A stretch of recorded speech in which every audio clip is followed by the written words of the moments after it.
Hello board riders. My colleagues and I have prepared a business case for gender equality and supply chain sustainability in your company.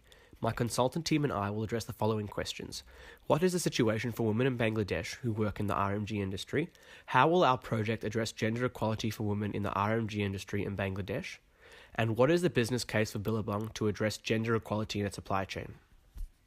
The current situation of Bangladeshi women workers in the RMG industry can be separated into three different areas: gender discrimination, health issues, and wage concerns. Lower ranked positions are swamped with women, despite women workers being trained and skilled. This gender discrimination demotivates women workers, leading to a vicious cycle which permanently coerces women to submit to the lowest ranking positions. 40% of workers exhibit suicidal tendencies, with the factory healthcare systems not assisting in this matter.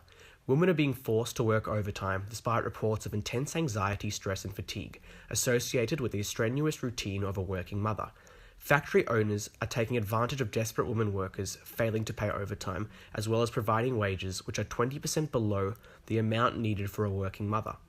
These factory owners are breaking Bangladeshi law, with women workers working 11 to 20 more hours per month than the legal limit. As mentioned, what we thought were the biggest issues facing women were health issues, wage issues, and promotion discrimination. As such, our strategy to combat inequality focuses on these three issues. Perhaps the most disturbing case of inequality is regarding the lack of female promotions. The solution is as follows. First, the company should advise their female employees they are now making a concerted effort to promote solely on a merit basis. They should then encourage the women who wish to advance in their careers to apply for supervisor positions. If the women meet certain requirements regarding ability, they should then be trained to become supervisors. If they pass this training, the company should then promote the workers. There is a clear solution to the low wage issue: pay the workers more. Billabong should allow and encourage their workers to unionize. This would allow them to collectively bargain for a living wage. Allowing the formation of a union would have further benefits for female workers. The union would be able to assist vulnerable women with legal advice, allowing women to protect themselves from harassment and discrimination. A union would also give them a voice, as much of their concerns go unnoticed and unrectified. Finally, we believe Billabong should focus on improving the situation with regards to the health of their female workers. The best way to do this would be to partner with NGOs or other organizations. There are many programs available, including those run by USAID and BSR. The BSR Her Health project aims to improve healthcare education and accessibility for female supply chain workers. In factories where the project has been implemented, there has been a 49% increase in the number of women using sanitary pads and an 11% increase in the women using family planning products. The business benefits of Billabong implementing gender equality in their supply chain can be broken into three categories. These are talent, customers, and saved costs. The benefits with regards to talent are largely self-evident. By treating women equally with men, the talent pool in the supply chain doubles. As stated previously, women make up only 15% of supervisors and face clear discrimination. This means that more qualified women are being overlooked for underqualified men. If there were gender equality, the company would be able to utilize these deserving women who would be more productive than lower qualified men. The research backs this up, with McKinsey showing firms with more gender diversity across all levels of the organization have a 21% greater chance of achieving above average returns. Implementing gender equality will also achieve vast improvements for the customer base of Billabong.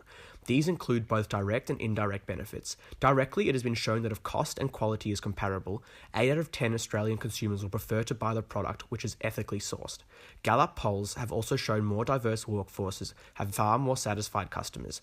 Being gender diverse will also mean both women will be more likely to purchase Billabong over competitors, and also that with more women with more control in the organization, the products will be able to better meet female preferences. These facts are hugely important for Billabong, as females control 72% of household spending, a figure which is expected to rise. Indirectly, by having a better workplace, Billabong could potentially shield itself from sanctions on Bangladesh RMG exports, such as those being threatened by the EU. Finally, gender equality will save Billabong vast sums of money. One of the main issues caused by inequality is a high turnover rate. Turnover costs are estimated to be 25 to 200% of the lost employee's wage. If employees are more willing to stay with the firm due to its market-leading treatment of employees, these costs will dramatically reduce. Absenteeism is another large cost of inequality. This can be caused by factors ranging from harassment, needing to work second jobs, and health. Indeed, $1 spent on preventing women's health issues translates into a $20 saving from reduced absenteeism. Legal costs will also be reduced due to the far fewer discrimination, abuse, and harassment lawsuits.